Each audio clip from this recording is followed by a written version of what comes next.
नमस्कार दर्शकों साथियों, मैं हूं शशि शर्मा। आप देख रहे हैं दबंग खबरें। दर्शकों, आज पत्रकार कक्ष में विनय सहस्त्रबुद्धे जो बीजेपी के और आरएसएस के कट्टर नेता हैं, उन्होंने एक प्रेस कॉन्फ्रेंस का आयोजन किया था और उस प्रेस कॉन्फ्रेंस में उन्होंने पत्रकारों को संबोधित करते हुए वेबसाइट को लॉन्च किया है। और उस वेबसाइट के अंतर्गत आपको बताने जा रहा हूं कि वो वेबसाइट जो है, आने वाले जो लोकसभा चुनाव है उस चुनाव को मद्देनजर रखते हुए वो वेबसाइट बनाई गई है। उस वेबसाइट के अनुसार शहर की समीक्षा की जाएगी और शहर की समीक्षा के साथ साथ जो शहर में लोग रहते हैं, नागरिक रहते हैं, उनके सुझाव भी मंगाए जाएंगे।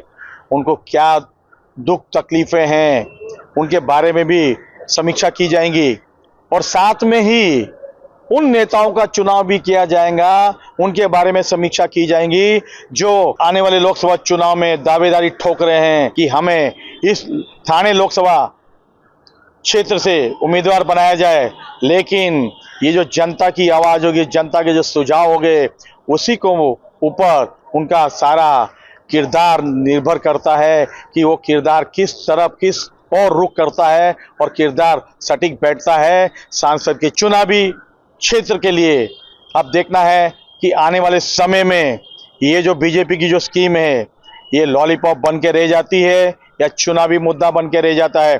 क्योंकि हमेशा अक्सर ऐसा देखा जाता है, जब भी चुनाव आते हैं तो इस तरह की बड़े नेता उनको निर्देश देते हैं कि ऐसी योजनाओं को शहर में लागू करें ताकि वो जनता को अपनी ओर आकर्षित करें और जन जन तक, घर घर तक पहुंच सके।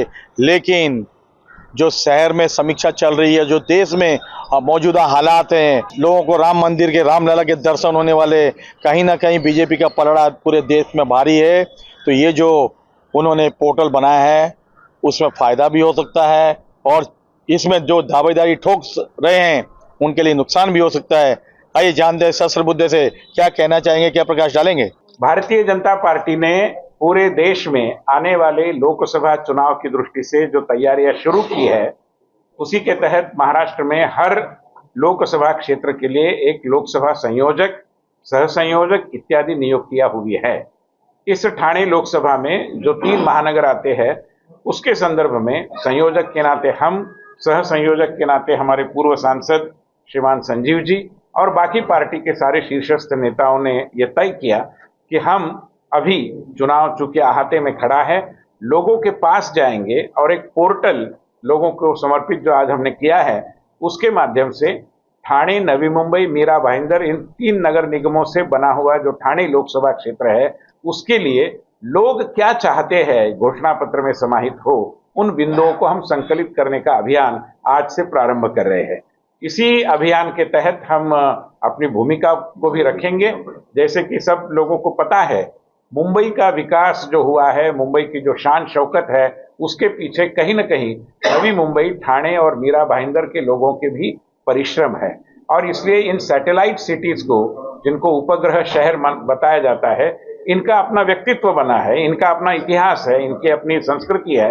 इस दृष्टि से मुंबई के बहुत सारे सवालों के जवाब, मुंबई के प्रश्नों के उत्तर मुंबई की उत्तर दिशा में है, जहां पर नवी मुंबई, ठाणे और मीरा भाईंदर है। और हम मानते हैं कि इन दोनों के विकास का एक परस्परावलंबित्व है, इंटरडिपेंडेंस है। उसको ध्यान में रखते हुए मुंबई मेट्रोपॉलिटन डेवलपमेंट रीजन का विचार होना चाहिए। ये एक बैकग्राउंड की भूमिका है। इसके साथ साथ छोटे बड़े, किसी कस्बे के, मोहल्ले के, किसी समाज के, किसी वर्ग के सारे प्रश्नों के बारे में समाधान की दृष्टि से जो भी सुझाव घोषणा पत्र के लिए जनता देना चाहती है, हम खुले दिल से उसका स्वागत करते हैं। एक लोकतांत्रिक तरीके से आज हमने पोर्टल का यहाँ पर प्रारंभ किया है।